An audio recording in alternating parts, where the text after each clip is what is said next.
Okay, so lecture B3, quantitative approaches. Uh, Summary things so far, ARE-B and UCE-B, so the reading assignment and the Canvas activity are due this Sunday. So they're due, unit ends, and they're due usually the Sunday after the unit ends. And so we didn't have a unit end last week, so we'll break this weekend. So they'll be due this weekend, and then Unit C will start this week and then end next week, and so those will be due after that. So that's the idea here. The Canvas exercises are not meant to be burdensome. That's why we drop half of them. So there's only about 10, and we drop the lowest 5. So those are just meant to be practice as you're moving along. The reading assignments, though, are complementary, like with an E, complementary. So they complement the material. So I am excited about getting you to read those, but I understand things happen. So that's why we dropped 2 of those. But so there'll be another reading assignment as we go. I think from B, we're talking about this kind of phylogenetics of sweat bees and eusociality in sweat bees. And I think the reading we have for C is about squirrel caching. So as we move into C, that's learning and cognition. So we're going to be learning about how squirrels cache their food that they find and then find it later. So that's, I think, what that reading will be about. And we'll talk about that in class too. If you haven't noticed, at the top of every unit, there is a study guide which lists all the terms that have been collected for that unit, gives you links to definitions of those terms, gives you links to all of the lectures, a little overview of every lecture, and all of that sort of thing. So the learning outcomes that are listed in the study guide are the things those are you're saying, what am I supposed to know coming out of this? Well, if you feel confident that you've got each one of those learning outcomes that are listed in the study guide, then you should feel confident that you're ready to go from that unit to the next. So take a look at those. Those are there if you haven't noticed that at the top of every module. All right, so any administrative questions? Okay, great.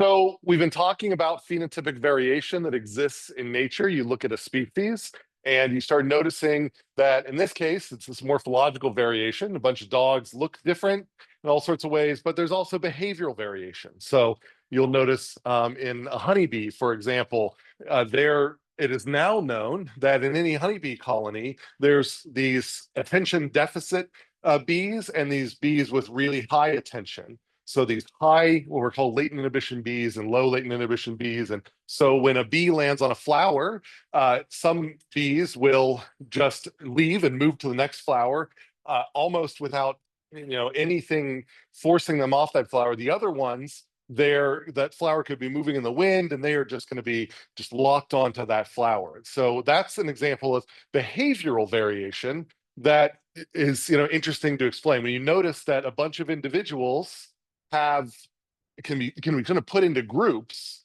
and you're trying to explain where those groups come from, then that's kind of the heart of what we mean by phenotypic variation. So it's easy for me to draw these as static images of morphological variation, differences in size, shape, colors, but I'm also talking about behavioral variation, boldness, shyness, etc. Those are sort of things that you notice that this spider, whenever it gets into an interaction with other spiders, tends to be very aggressive. This spider, when it gets into an interaction with others, tends to be very sort of submissive. And so if you notice that there's a bunch of bold spiders and a bunch of shy spiders, it starts making you ask questions about that. And that's just as salient as these very visible phenotypic variation. So our question really is, regardless of what type of variation it is, and we focus on behavioral variation, but what I'm going to talk about today is also going to apply to other types of phenotypic variation. We know that phenotypic variation is a product of the genes in the animal, the heritable component from that animal, and the environment. And that environment, as we talked about, it could be the immediate environment, or it could have been the environment that has shaped the development of that animal over its life history. So that's also what we mean by environment. So G by E, that's how we express phenotype. That's where we get the variation. To what extent is it G? To what extent is it E for a given animal, for a given population, for a given species, and so on. So that's our question. How much of the observed variation is due to genes or due to the environment? And so that's what we've been talking about. And then last time we said, well, the first thing we need to do is say, is there a heritable component? Is there a genetic component? And how can we tell that there is? And we talked about 3 different ways you could do that. We mentioned there's common gardening. So I can, if I notice variation in nature, I mentioned a spider web example, spiders in Ohio versus Tennessee versus Florida, same species of orb weaver, they theoretically could mate if they were around each other, but they build very different looking webs. And so you might ask, there's a behavioral difference there, this extended phenotype, the web shape, where does that variation come from? Well, if you bring them all in to the same lab environment, it is identical. They're all getting the same nutrients. They've, maybe raised them there. So they've all developed in the exact same environment. If you notice that now all of their webs are the same, then that must mean that the environment is driving the web shape. If you notice that there's still these differences that are consistent within species, but different across species, then that suggests that there is a heritable genetic component. So that's what we mean by common gardening. And then we mentioned that you can also cross-foster. It's a similar idea where you take an individual and instead of putting them in a common garden, you then swap individuals into a new development environment. So this could be across species. You have an egg of one bird, you have it be raised by another bird, and then you see in that mature bird how much looks like its native species versus its host species. And that helps you, again, tease apart genes and environment. And then the other side, the thing we can do is twin studies. So maybe less practical in non-human cases, unless you have the ability to genotype and confirm about whether they're monozygous or dizygous. But however you get the data, if you compare monozygous twins, monozygotic twins to dizygotic twins, then if you notice that the ones that are identical twins, the monozygotic, are closer together than the dizygotic ones, then that suggests that a large part of the variation you're seeing is due to the genes. If they're very similar, then that suggests that environment has to do with it. So just different ways of putting animals in different, in usually in similar environments, and then looking what differences remain. And if differences remain after you put them in similar environments, then that suggests genetic component. If the differences go away, then that suggests an environmental component. So this common gardening sort of is kind of a theory which you could view as sort of, these are almost special cases of. But so you do see a lot of common gardening and behavioral work. So that was from last time. Any questions on that? So you're a behavioral ecologist, you've done this, and you've now figured out that a behavior has a strong genetic component. So great. Then the next question is, how much of that behavior has to do with the genes? Usually it's not all of it. So how do we quantify the fraction that is due to genes or the environment? And can we determine which genes are responsible for that behavior? Those are these 2 questions that we focus on today. So that's the motivation for today, our quantitative methods for disentangling genes and the environment. Okay, questions? All right, so back to this picture, how much variation here? Well, I've already introduced a quantity that helps us capture this, and it's heritability. So putting it roughly speaking here, if I have a certain amount of phenotypic variation, so I have a trait and I can measure variation in that trait. So height would be one of these things. So I could say, I could look at the distribution of height of the population of individuals in this room, at the university, and the whole human race. I have some variation in height. Now, I can also look at variation in the presence of certain genes. So I can say that in this population, there are certain alleles that are more present than others. And so I can then, what heritability is going to try to get to is, if I know who has what genes, how much predictability do I get in their height? So if I know that this group of people all have these alleles and this group of people all have these different alleles, then to what extent can I predict that this group is going to be taller or shorter than this group? That's effectively what we're capturing here. And so if I was to look at this population here, I could say, well, if I've got my variation in height on the x-axis, and I've got my variation in what alleles individuals have on the y-axis, then the trait height, or that character height, this case would be highly heritable, which would mean that those that are on the upper tail of the height distribution will also be on the upper tail. They might be the ones that have the rarer alleles. Those that are on the lower tail of this might also have rare alleles, and those that are in the middle might have the alleles that most people have. And that would mean that there's a strong correlation between the alleles we see in an individual and their height that they display within this population. So note that I cannot draw this line if there's a single point. This is a property of the population. For this population, if I know something about the genes of the individual, how much does that predict the variation in the traits that I can see? That's heritability. So with that in mind, if the population was lumpier like this, flatter, so that for every, this is basically saying that if for every height that I see the same average distribution of alleles, then here I have a low heritability case. So low heritability is going to mean that environment is driving this variation, not genes. So in the last one, genes are driving, but in this one, it doesn't matter what genes you have. So you could be all over the different alleles that people in the population have, but the heights are not going to be predicted by them. The heights, we're going to say, are coming in from the environment. How they developed, what they ate, how they respond to heat, where they live, all of these other things, we would then have to figure out what are the environmental factors that predict height. That's like an ecology thing. But to sort of say that we've seen a bunch of traits that can't be explained by genes, but we see significant variation. So an ecologist might go out and say, all right, what are the ecological factors that help guide, predict this variation? But and usually it's a mixture of the two. Usually it's somewhere in between those two examples that I just gave. So that's what we mean by low heritability. So questions on this graph before we make it a little more quantitative. Does this picture make sense? It's a property of populations, not individuals. This is not a measure of inheritance of an individual. This isn't like how much you inherited from a mom or dad.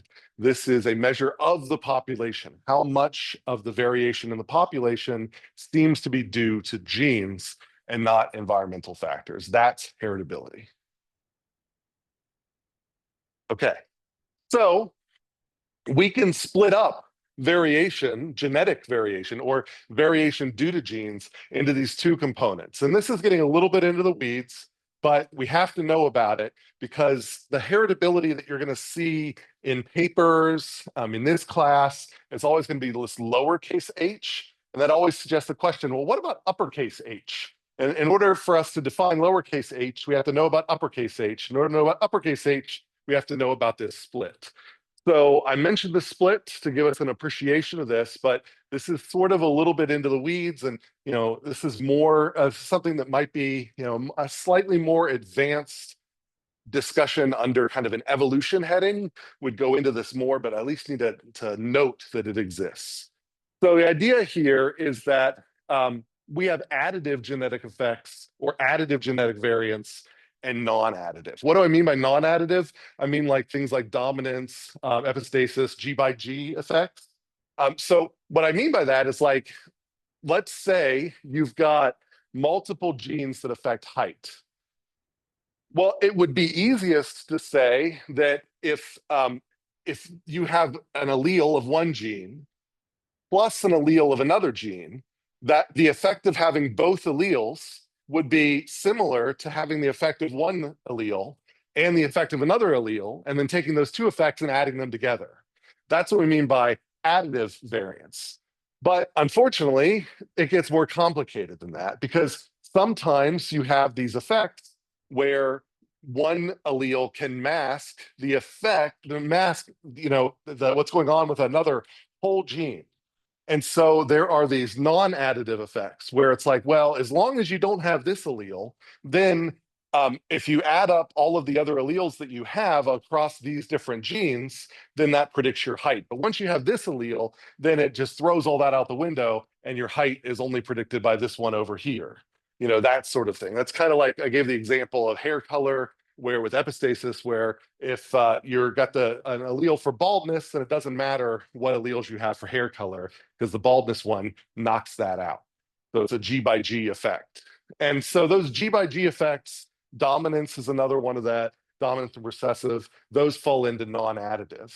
So it's hard for us to measure non-additive effect. It's easier for us to measure additive effects. So if we have the ability to measure those non-additive, those interactions, all of that complex things, then we can define this big H heritability, which is called broad sense heritability. And that's how much of your phenotypic variance is explained by both additive genetic effects and non-additive genetic effects. So if everything's dominance and epistasis and so on, then the phenotypic variance, then this was going to be 0, and it's whatever's left over here divided by how much phenotypic variation you have. That's your heritability. So that's going to be a broad sense that includes both of those. Most of the time, because it's easier to measure, we focus on a simpler, narrow sense heritability. So in most papers that you read, in the textbook, really for the rest of the class, whenever we bring up heritability, when we talk about heritability, we mean small h heritability, narrow sense heritability. This is only these additive effects. So we're not considering the effect of interactions among genes, just the effect of if you have multiple genes contributing to height, we just add them all together rather than trying to worry about particular combinations that are special cases.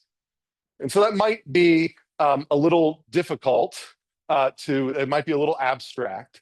Maybe this example and how we estimate them will make that a little clearer. So one way to estimate narrow sense heritability is by looking at parent and offspring.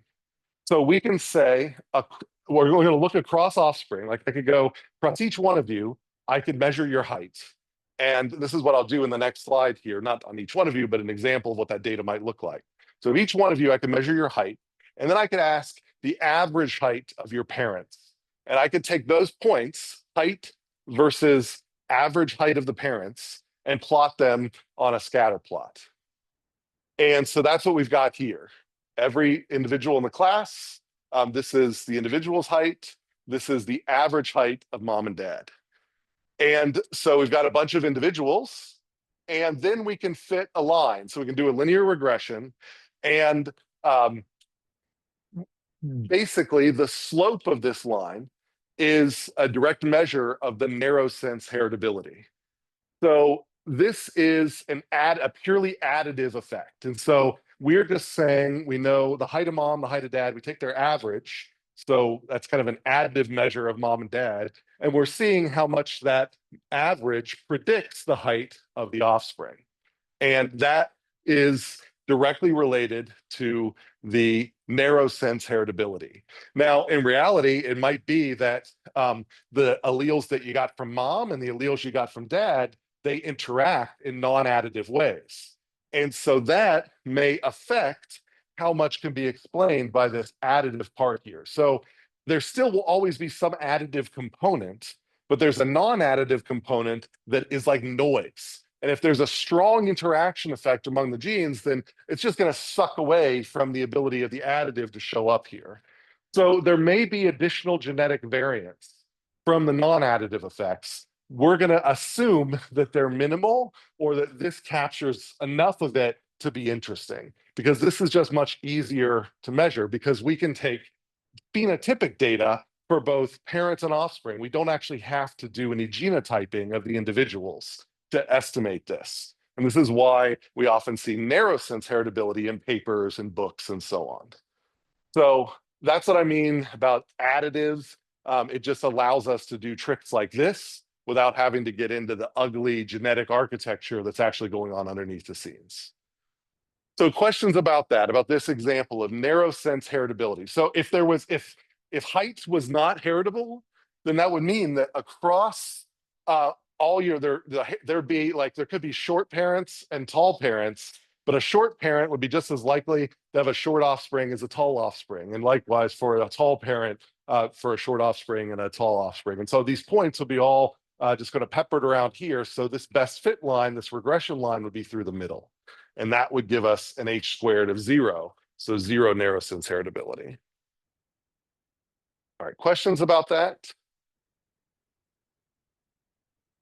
So if we had data like not just on height, but it could be on the behavior. So if data like these existed and we got a strong h squared value there, that tells us that there's something going on in the genes. It is now worth a deeper dive to ask questions about which genes are involved in the height. If we find that there's no heritable component, it's kind of a waste of time to go searching for the genes that are responsible for height. So that's why this is a nice screening tool to say that even the whole process I did before, like you do the common gardening and you say, there seems to be a genetic component. So then you can do this, which you might breed animals in order to get these numbers, or you might look at an existing population if you know whose offspring go to whose parents. And so if you can do that, then you can say, wow, not only is there a genetic component, but there's a strong genetic component. So that helps justify you then proposing that to spend the money to maybe do the genotyping to then go down even further to say, all right, now which genes are involved in height? If this was flat or nearly flat, then maybe it's not worth finding out which genes are involved because they have very little effect. Okay. Other interesting things, you can have heritability that differs across sexes. So this is an example. This is a housefly. And so we've got, this is the same type of graph as I just showed, but now we've just do it in terms of heritability. There are two behaviors. They're mating behaviors of the housefly. One of them is called mount, the other one's called buzz. Doesn't matter the details of them. You can kind of, guess mount is probably about mounting, and buzz has to do with as they're courting, then there's some buzzing going on. And so you can say, we can look at how often do parents mount or buzz. So we're looking at two different traits here, the mount and the buzz. So how often do the parents mount, and then how often do the offspring mount? How often do the parents buzz? How often do the offspring buzz? And so you can calculate, you can generate a plot that looks just like this one, but instead of being height, it will be propensity to mount and propensity to buzz. Those will be, so there'll be two of these, one for mount, one for buzz, and you have both the mid-parent as well as the offspring, and you can then calculate this h squared value for the behaviors, mount and buzz. All right, so you do that, and what you find is that in the males, then we get an estimate of heritability. So it turns out that slope, if you take a good statistics course, a good biometry course, then you'll learn that when you generate those regression lines, that is an estimate of the slope. And there's actually a confidence interval where the slope could be as low as this or as high as this. And that's what we're seeing here. Confidence intervals, it says the slope of that heritability is as low as this or as high as this. So for both mount and buzz, these confidence intervals are well above 0. So this 0 line here does not, it looks like it's close here, but it does not intersect with either one of these confidence intervals. That implies that there is positive heritability in both mount and buzz for parent-son relationships, but not in the daughter. So in the female relationships, parent-daughter relationships, when you calculate those, then buzz is heritable. So the confidence interval excludes 0 from it, but mount includes 0. We can't differentiate from it not being heritable. So what we see here is that within a population, even among subpopulations of that group, there can be, in this case, sex is the easy one to split apart because there's all of these sexual dimorphisms that you can kind of focus on here. And what we see is that heritability across the two sexes can differ. And you say, how does that, what does that mean that heritability can differ? And it's the idea that a female will express the phenotype differently than a male. So the male in general might have a larger propensity to mount, and so that gets modulated by its genes. But the female basically mounts at random chance.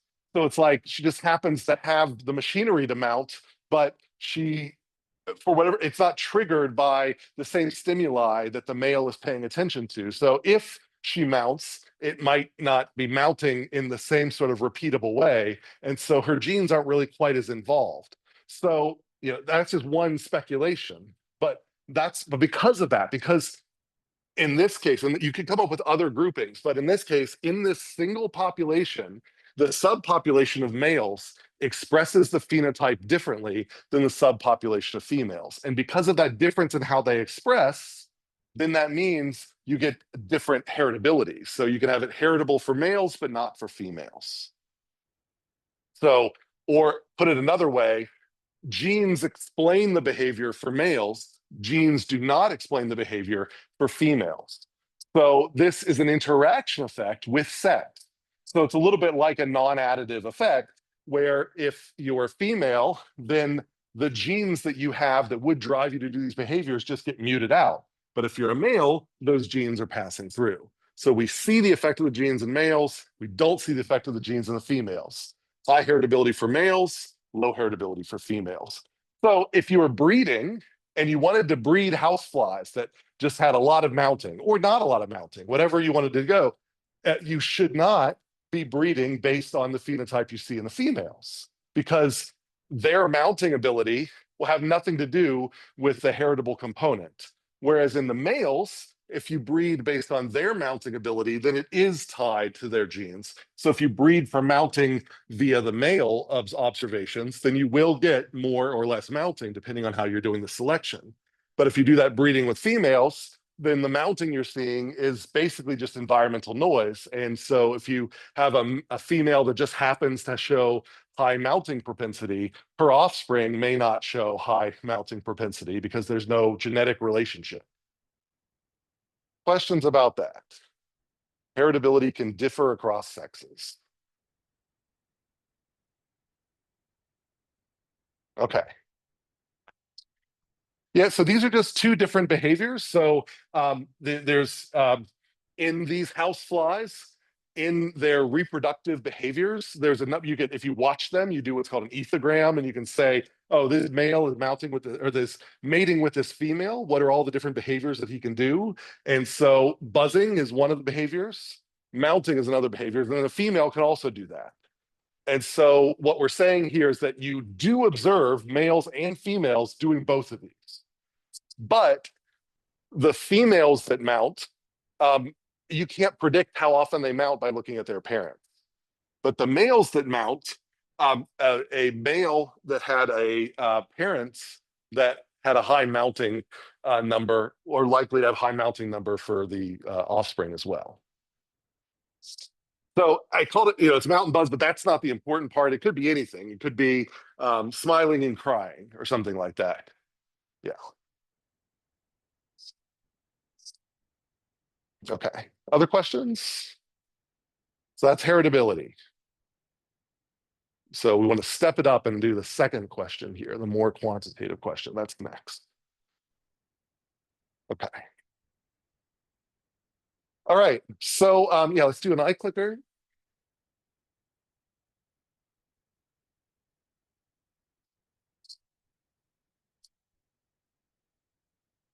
Multiple choice starting now. All right, what type of genetic variation does broad sense heritability include and narrow sense heritability exclude? So we said there's two types of genetic variance. And so we're asking what type of genetic variance, genetic variation is included in broad sense and excluded in narrow sense? Is it phenotypic variation, additive variation, non-additive variation, or summative variation? Which one of these is a part of broad sense, but excluded from narrow sense? Leave that up here for a second. Remember, I said narrow sense is the simpler one. It's the one that you can just look at the parents and the offspring and figure out the heritability, whereas broad sense is the more complicated one where it's more difficult to figure out this. All right, I'll leave that up for a little bit longer and just move ahead. Actually, we got about everybody, so I'll leave it about 5 more seconds and I'm going to hit stop. 3, 2, 1.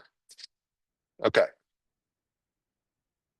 All right, so here's a question. Now that we've talked about heritability, then let's think about this. Would I expect, what would I expect to, you expect to frequently find a highly heritable trait that also provides a strong selective advantage or disadvantage? So if there was a trait that if you had the trait, it would bring you very, very high fitness. So would I expect a high fitness trait? So remember, fitness, and also even a high, because I'm talking about selective advantage, then that means the relative fitness is high. So relative to everyone else. So would I expect in a population to see a lot of individuals with a trait that gives them high fitness? Would I expect that trait to also be highly heritable? That's what I'm sort of saying here. Would I expect a highly heritable trait to also confer high fitness in a population? What do you think? Yeah.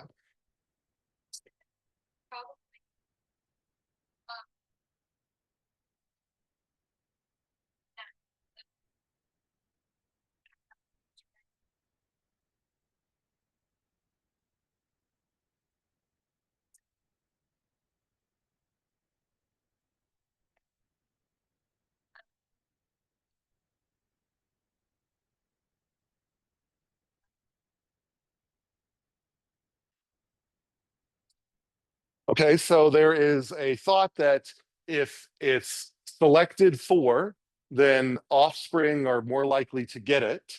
And so then maybe that will become more heritable because it's being driven by the genes, and because the genes explain it, then the heritability will go up. Any other thoughts? Yep.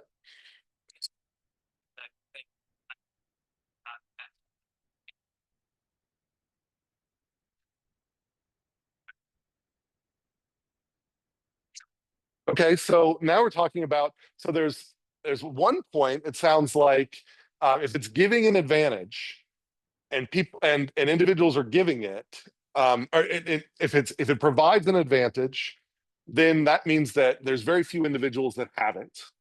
And so at that point, then maybe the high heritability will somehow help it spread. But then if everyone has it, because it eventually dominates the population, then if everybody has it, then the genetic variation, there'll be zero genetic variation because everyone will have it. So some might be better at the trait and some might be worse at the trait, but that won't be due to the genes. So that explanation would suggest low heritability. Any other thoughts? Yep.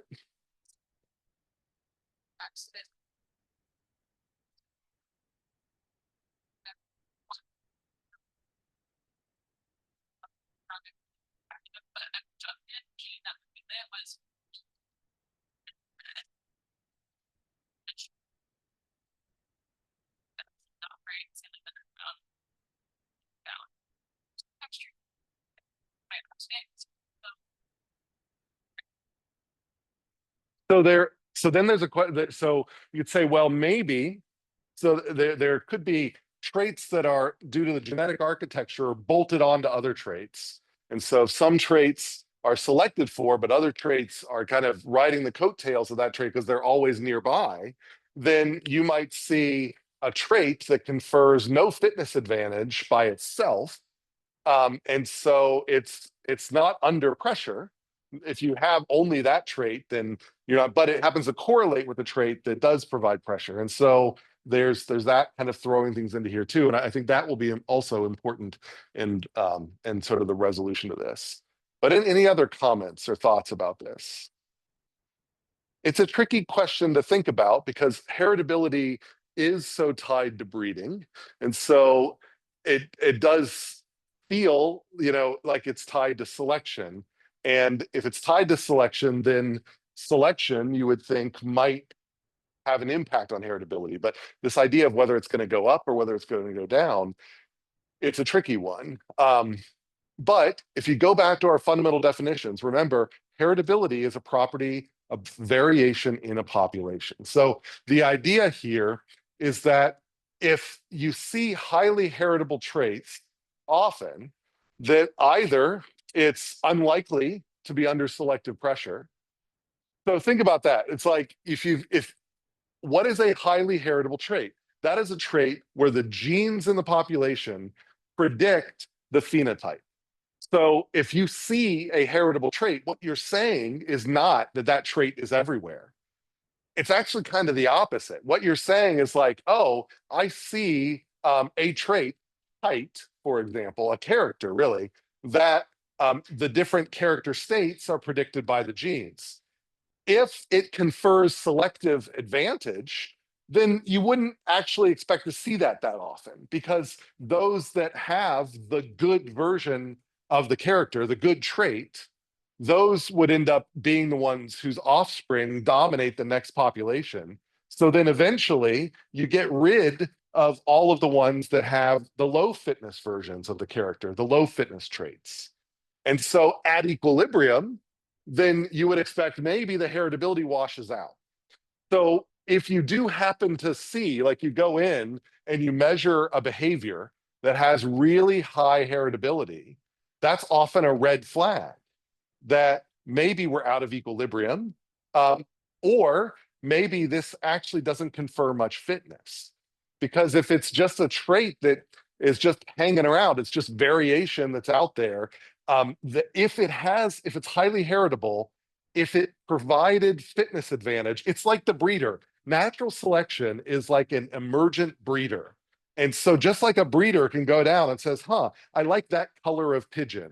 And I'm going to breed for more color of that pigeon. That's artificial selection. That color of the pigeon confers an advantage to the allele that is tied up with producing that color. So initially you have a bunch of colors of pigeons in their portfolio, but then eventually you only have that one color of pigeon. And once all of those pigeons are all that color, or they're all black, then at that point, variations in black are due to like the diet being fed the pigeons. It's not actually due to the genes, because at that point you've purged all of the other alleles from your subpopulation. Well, the same thing happens in natural selection. If you see a trait that's highly heritable, so in that case, pigeon color, if you just see natural variation in pigeon color in space, then that means nature doesn't care about pigeon color. If it happens to be heritable, if it happens to be that every white pigeon has a white offspring and every blue pigeon has a blue offspring and every gray pigeon has a gray offspring, then that's fine. But it might, but if there's no selective advantage, then if you have 30% white pigeons and 60% gray pigeons and 10% blue pigeons, then roughly speaking, you were not going to expect those proportions to change for any other reason other than, say, genetic drift. So they're not going to be changing under selection. So if you see a highly heritable trait or behavior out there, then it's unlikely to be under selective pressure, or the population is ongoing selection. And if you come back in a year, come back in several generations, then you might find that one trait has now dominated the others because selection has driven it that way. So it's a weird thing. High heritability in nature often raises red flags about low fitness. High fitness in nature often predicts low heritability. Does that make sense? It seems a little counterintuitive, but you have to play it out to equilibrium. You have to sort of say, if something's highly heritable and has a fitness advantage, then offspring have the ability to get it from mom and dad. And if you can produce lots of offspring with it, then you're going to get lots of offspring with the highly heritable trait. And gradually, as those offspring take over the population, then the heritability, which is a property of the population, not the individual, not of the trait, it's a property of the population. The population will become more homogeneous in its genes. And as you get no genetic variation, you get no heritability. Not an easy concept. Questions about that? It's an important one, though, and we'll see that in studies that come out. I think one of the studies I have you read talks about this as well. So, you're looking for heritability as a cue of fitness. So, but the big question here is the population out of equilibrium? So these are two very different statements, right? Like if the population is at equilibrium, a highly heritable trait means it's low fitness. But if the population is out of equilibrium, so what do we mean by out of equilibrium? That means like you had a bunch of pigeons here in Tempe, and then suddenly a bunch of pigeons were dumped here from Canada or something like that. And they have a totally different background, genetic background. And now those genes have flown into the Tempe population. And so now you might have new traits that are could be selected from as those subpopulations now mix. So that's an out of equilibrium population because now you've had genes come in from another area. So if we happen to notice in that case that we have a high heritability, it might just be that a bunch of traits have been dumped on us from afar. So they're out of equilibrium and we have to wait for equilibrium to be maintained. So it would be really nice to be able to measure if a population is close to equilibrium. And this brings up something that you've probably heard about in other classes, Hardy-Weinberg. Now in other classes, I think a lot of times Hardy-Weinberg is portrayed as a model of like, normality or something, but it's not. Very few populations are very, very close to Hardy-Weinberg. But Hardy-Weinberg is a null hypothesis. It's a statistical tool that helps us measure how far out of equilibrium a population is. Because in this sort of hypothetical population that is at equilibrium, in that perfect equilibrium population, you might expect the two alleles to be at Hardy-Weinberg, or and this can be generalized to much more complex cases. So if you can genotype a population, then you can actually measure whether it's in or out of Hardy-Weinberg. And if it's way out of Hardy-Weinberg, even if you don't like Hardy-Weinberg, if you're really far from Hardy-Weinberg, you can say, whoa, something's going on in this population. I think there's currently a bunch of birds coming in from the north, and that is what is driving the heritability numbers. It's not a fitness thing. It's due to them being out of equilibrium. So how does Hardy-Weinberg work? Basically, in the simplest case, let's say I have an allele A and another allele little a, so big A and little a. In this case, it doesn't matter if they're dominant or whatever, it's just two alleles, so, big A and little a. And you can generalize this to more genes than just the one, but this is just our simple case. So you can measure the proportion of this allele in the population, and you can measure the other allele, because it's the alternative, is just one minus that proportion. But so basically you can measure the proportion of both alleles in the population. That's just, you just measure. So you do the genotyping, you look at all of the, you take a representative sample of all of the doves, all of the columbidae, all of the pigeons that are in the area, and you take their genotypes and you measure how many of them have this allele, how many of them have that allele, and you calculate these proportions. Then Hardy-Weinberg predicts that if they're in equilibrium, then basically this, this square here helps us predict the proportions we would expect. So if they're in equilibrium, then if you've got P proportion of big A and Q proportion of little a, then we would expect when you randomly recombine in sexual recombination, that you're going to get P squared proportion of big A, you're going to get 2PQ of the hybrid, and you're going to get little a of Q, and Q squared of little a. And so that's just based on if they're at equilibrium, if you know the proportions of these, then the proportions of these, so these are the alleles, these are the genotypes, then the genotype proportions should match these predictions. If they're way off, then that means your system is out of equilibrium. And because it's out of equilibrium, then, come back and check next year because the heritability might change because it might be under heavy selection right now. And you're only seeing the transient. You're seeing like the fight happen as things compete for for the genotypic space.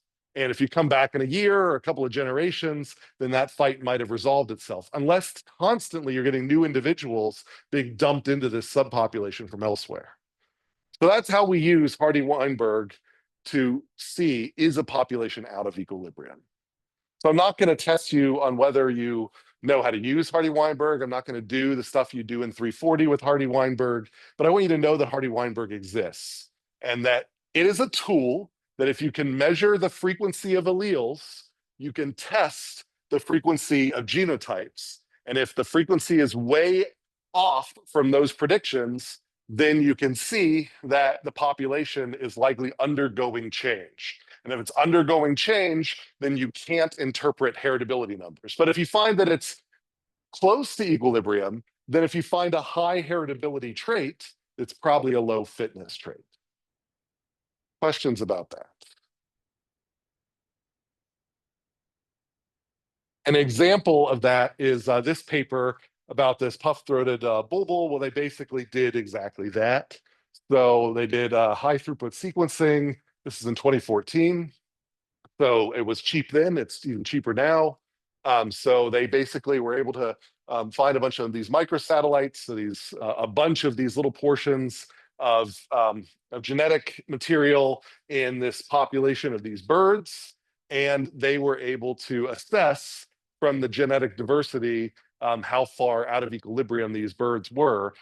And I think they found that they actually were out of equilibrium. And so then it allows them to say, like, okay, so what's driving them being out of equilibrium? And that tells them, okay, we'll need to look for influxes of birds coming from other areas or other sorts of, the other forces of evolution that we talk about. So migration, mutation, selection, and drift. And so if they would have found that they were closer to equilibrium, then they would say, okay, so they're close to equilibrium, so the heritability numbers tell us about fitness. But they're far from equilibrium, then heritability and fitness are not necessarily related. Okay. So high heritability means variations in phenotype strongly correlate with variations in genotype. So if we know that certain behaviors are heritable, our next question is, how do we identify the genes? So that's what we're going to wrap up with this lecture, is the quantitative approaches to actually zoom in on the genes. So questions about that. So far we've gone from behavioral experiments to see, is there a genomic or a genetic component? And then we've said, looking at breeding experiments to study how much of a genetic component there is. Use population genetics to say, how does heritability tell us about fitness value of behaviors, which helps us answer ultimate questions. And then now going to more mechanistic questions, what genes are actually involved in the behavior? That's our next portion. So we've now established we have a genetic component for behavior, which genes matter. So before we move to that, any questions about what we've gone through so far?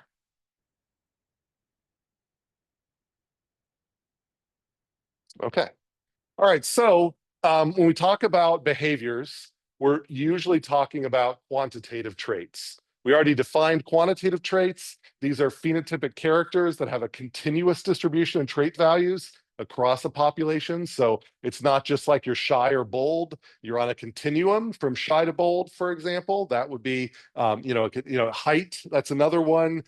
So the behaviors you have, that a propensity to do one thing or another, like a propensity to be attracted to blue over yellow. Well, it's not like you're all blue or all yellow. There's going to be some that are have a stronger preference for blue, some that have a weaker preference for blue, and so on. So those are quantitative traits that vary over a scale. And usually quantitative traits we think of as probably being due to not just one gene, but multiple genes. So we have different locations, different loci that contribute to quantitative trait expression on top of environmental effects and on top of those non-additive effects, dominance, epistasis, and so on. So we're really focused in which genes here. So that's what we're interested in now. We would like a method that allows us to say that if I look across a bunch of individuals, that have this whole set of genes, then if I were to look across their genome, then I might find there's certain locations in the genome, so near to certain genes, where variations in the alleles that you find there are going to generate large variations in the behavior. And other positions where variations do create variations in the behavior, but maybe not as strong. So what we're going to see is a bunch of these things that are often called Manhattan diagrams, because when they're not just going to be two peaks, they're going to be a bunch of peaks. So they're going to look like a bunch of buildings. And each building that's really tall is a location along the genome that has been implicated in driving variation in behavior. So if you vary things at that location, at that building's address, you're going to likely have an effect on the behavior that's expressed. Whereas things that are at the ground level in the Manhattan plot, so things between these two buildings here, those are positions along the genome that if you vary them, other stuff may change, but the behavior you're focusing on probably won't. So that's what we would like to get to, methods that allow us to do this. So how do we get to this? Everybody understand this motivation, this idea that you line up your genome on a ruler from one point to another. So chromosome, chromosome, chromosome, chromosome, your whole genetic material, you line it up and you put an address on it, you put locations on it. And then you look at a whole population, and across the population, you say at different addresses, when we see variations, do we also see variations in behavior? And we're going to see certain addresses tend to lead to variations of behaviors and other addresses don't. So you end up getting a suite of addresses implicated in one behavior. And that are these so-called quantitative trait loci, that QTLs. And so this odds of QTL, this is saying that these two positions, those are the QTLs most likely implicated in this behavior. All right, that's our motivation. So how do we do that?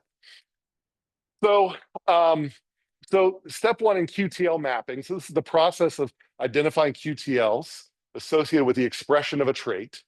So step one is we have to create the addresses. We have to put the street addresses on the genome. So we line up, we go over a individual's genome and we create markers, landmarks that cover the genome. So these are not necessarily related to behavior. We just notice that we oftentimes nowadays that we can do cheap sequencing, we use these single nucleotide polymorphisms. Does anybody know what a SNP is? I don't have a good definition other than we use these words that we call SNPs. So it's the idea that if I go from you to me and so on, and I look at this one spot in my genome, then it is very likely that there will be a single nucleotide difference in my genome versus your genome. So there's high amounts of variation in a very, very small space.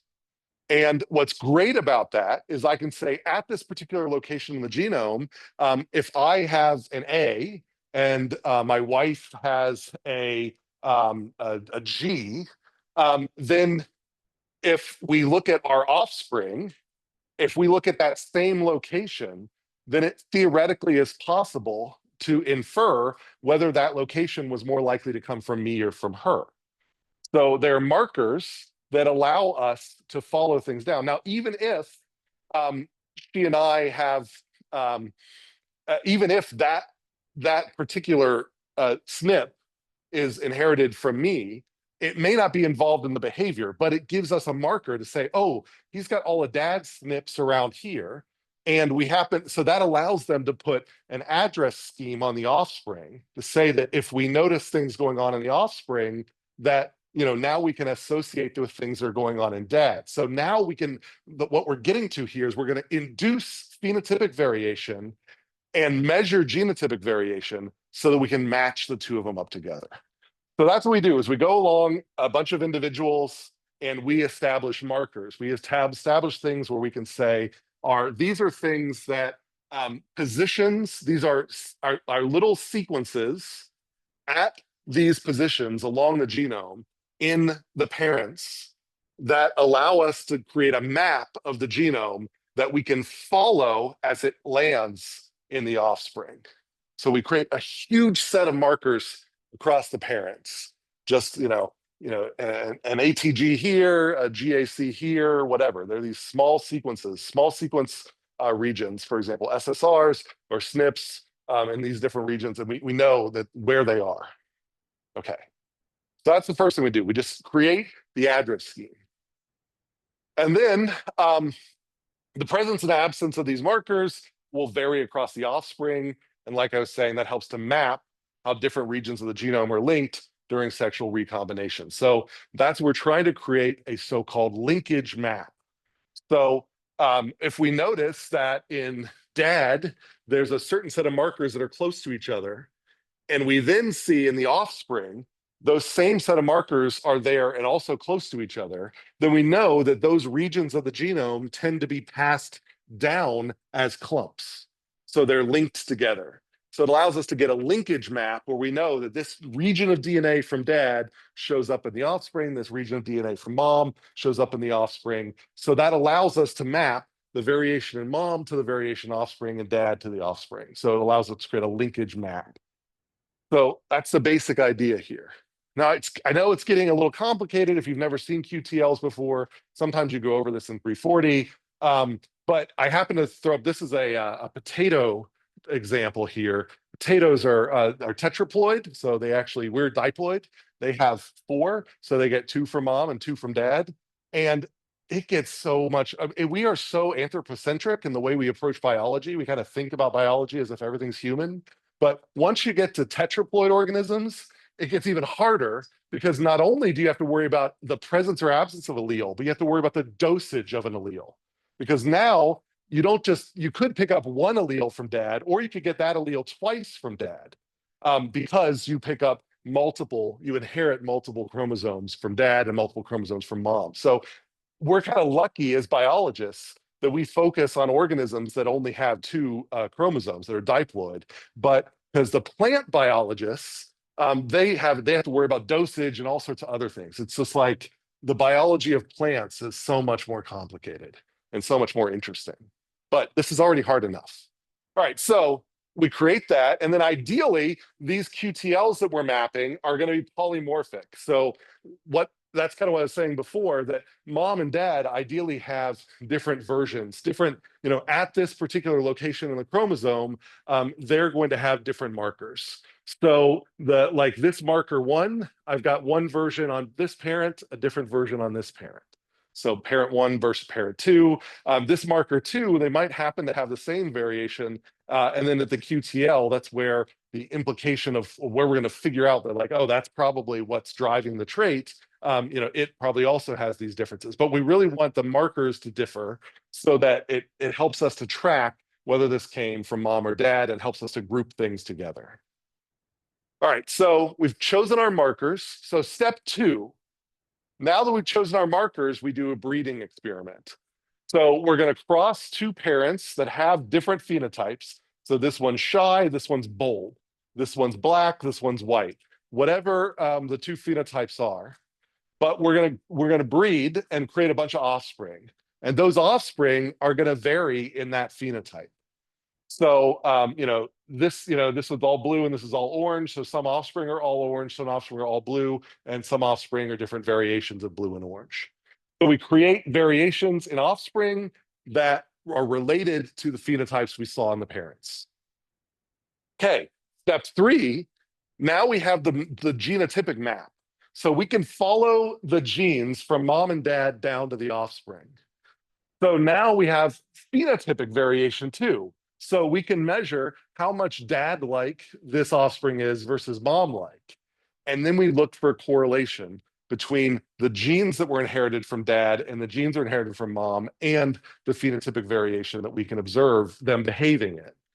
And that helps us identify likely areas along the genome that are driving this variation in the phenotype. And so what you get here is these, this is the position, this is a funny unit called centimorgans. And it's kind of beyond the scope of the class to go into what a Morgan is, but this is basically the start of the genome, the end of the genome. And so this is just the position along the genome. So for every species, a centimorgan maps a certain number of base pairs, but it varies from species to species for things that are outside the scope of this course. But so you can basically think that you've got so many base pairs and you're at this address, so many more base pairs are at this address, and so on. So you go down through the genome here, and what you're going to calculate is an odds score. Like, what are the odds that I see that variations in the phenotype are predicted by changes in the genotype here? And low odds mean that basically if you see variation there, it's not going to be very predictive. High odds mean that if you see a change in the QTLs around there, so if you see a change around this area, then it is very likely to lead to a change in the behavior. And so you get these Manhattan plots where you get all these different buildings, and the tall peaks, those are the ones you can set a threshold, and anything above that threshold, you then say this is a likely location in the genome that is driving this behavior. And there's often going to be many. And so we're not looking for the one gene for the behavior, we're looking for this suite of genes. And then we can say that maybe this location, this QTL, is more influential than this QTL, but both of them are influential. And that's how we get QTL mapping. And so these now become targets for future study. So you can now test hypotheses about these. You can go in and do knockout experiments where you can say, well, what if we eliminate the variation in this particular area? Do we eliminate, how does it change the behavior? And so on and so forth. So then we can start going into more mechanistic investigations of how the behavior works. All right, questions about that, about QTL, before we close up with the GWAS, which is the more modern way of doing it. All right, it's a little murky, I know. At least it was for me the first time I learned about QTL mapping. There's a lot going on. It involves breeding. It involves a bunch of statistics. There's just a lot there. But I mean, what you try to grab from it is you create a map of inheritance from parent to offspring. And then if you know what's inherited, then you create phenotypic variation in offspring through breeding. And then you correlate the phenotypic variation with the known genotypic variation, and then see what genes predict the phenotypes. That's what's going on here in QTL mapping.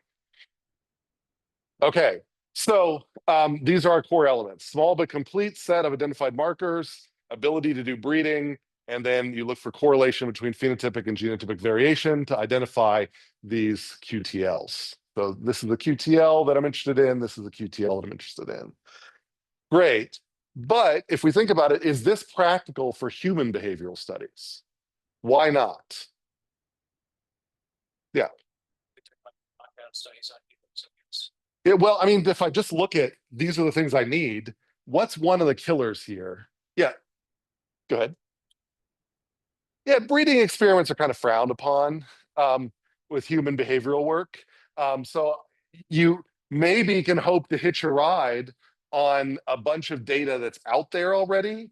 But usually when you do QTL, you are doing a very controlled breeding experiment in order to drive this controlled phenotypic variation to do these correlations.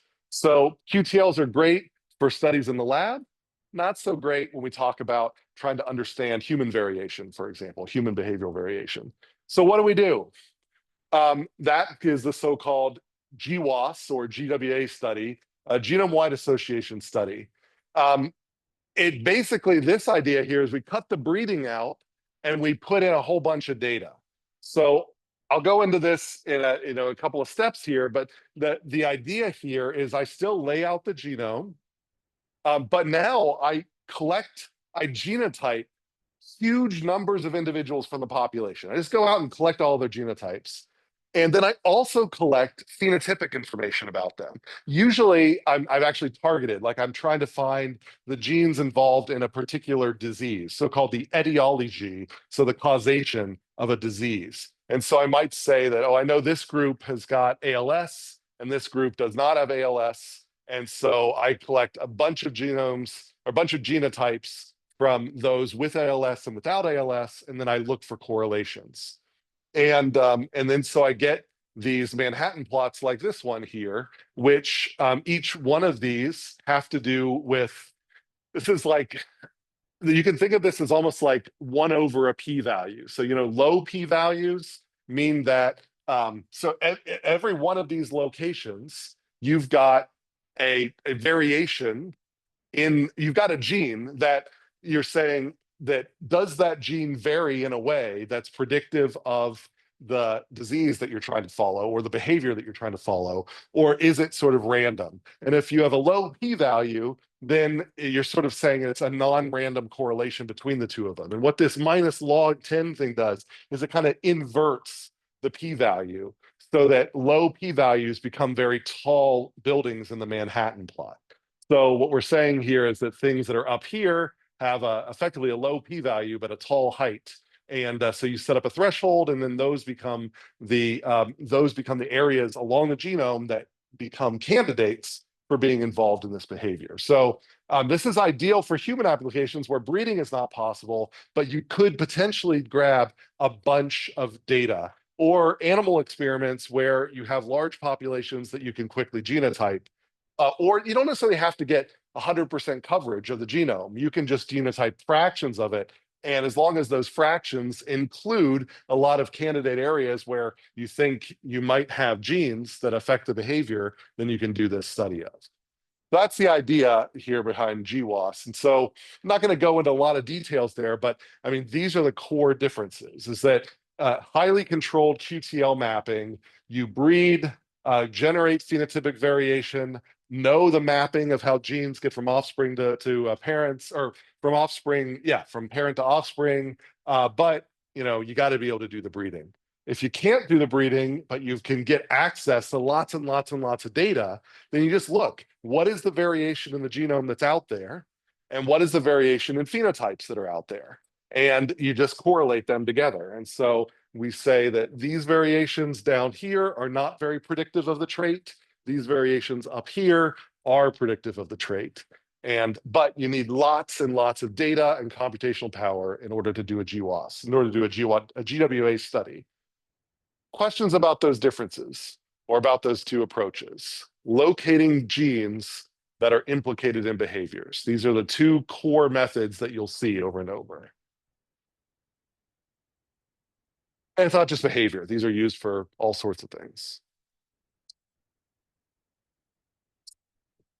All right, so that was the end of the unit. So, we talked about genetic markers, SNPs, linkage maps, GWAS, QTL mapping, Weinberg.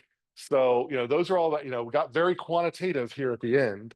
But the key thing that I want you to take out of this unit is that G by E, that phenotypes are a combination of genes in the environment. You can't assume one. It's very complex to figure out how much of one and how much the other. So we always have to assume that either could be playing a role whenever we see any behavioral phenotype. All right, so like I said, those are the announcements from earlier. Let's do the iClicker, and then if you have any questions, feel free to come up. Otherwise, we'll start learning and cognition on Thursday. So let me start this up. They're not for correctness. Yeah. So the idea here is, which of the following is a gene mapping method where breeding experiments create offspring with variation in phenotype? Is it QTL mapping, GWAS, cross-fostering, or narrow sense heritability? Which one necessarily uses breeding? Otherwise, that's all I got for you.